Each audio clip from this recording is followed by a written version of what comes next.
All right, in this explainer, we're going to dive into a pretty big mindset shift.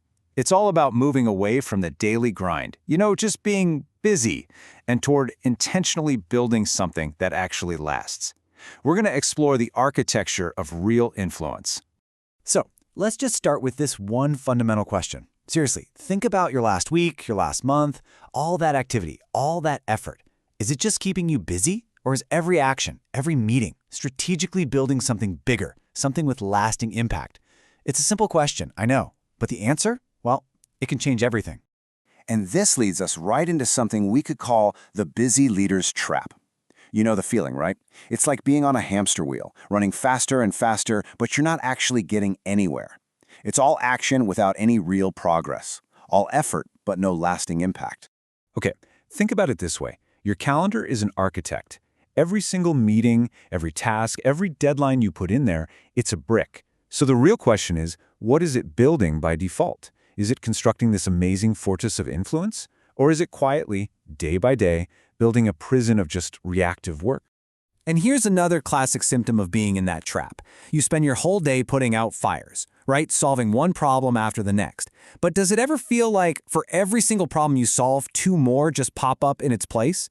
That is the vicious cycle of multiplying problems, where your solutions are just temporary patches, not foundational changes. So this is really the crucial point. All that hard work you're putting in, it leads to one of two places. On the one hand, you've got exhaustion, that endless cycle of tasks that just leads straight to burnout. But on the other hand, you have influence, a growing, real capacity to shape outcomes and make things happen without you having to do it all yourself. Which path are you on right now? Okay, so if we can see the trap, if we recognize those two paths, exhaustion versus influence, the question has to be, how do we escape?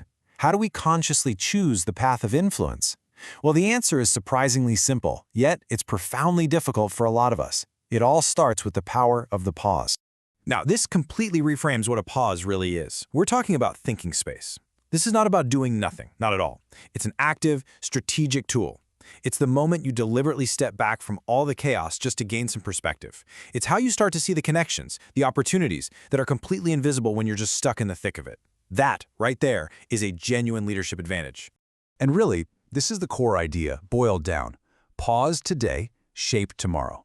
That intentional, deliberate pause is probably the single most powerful investment you can make in the quality of your future. It's where real strategy is born.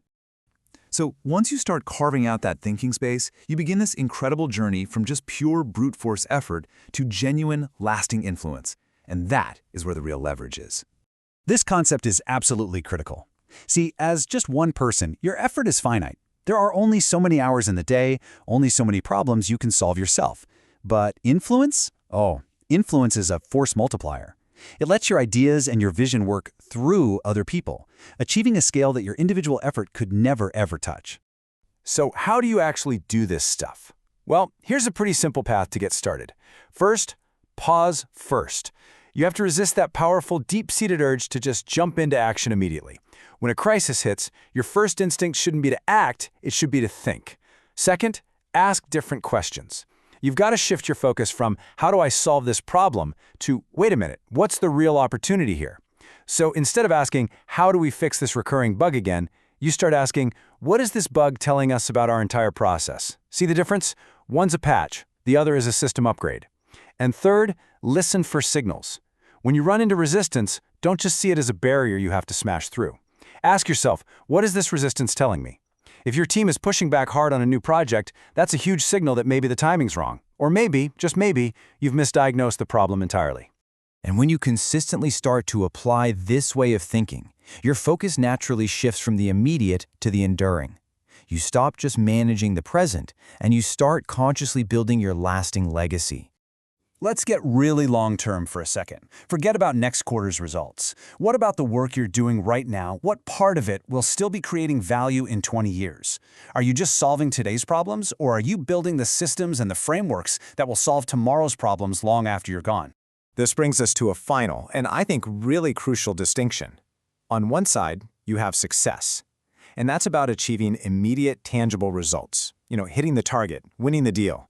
And that's great. We all want that. But on the other side, you have significance. And significance, That's about building the systems, the ideas, and the influence that actually last.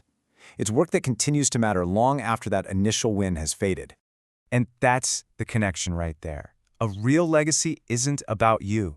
It's about what you build. And it grows from using your influence not for personal gain, but to serve a bigger purpose, to create something of lasting value for other people. So, let's end with this thought. We spend so much of our lives trying to accumulate other kinds of wealth, financial, social, you name it. But what if the ability to positively shape outcomes, to inspire action in others, and to build something truly significant, what if that is actually your greatest, most valuable asset? What would you do differently tomorrow if you really truly believe that?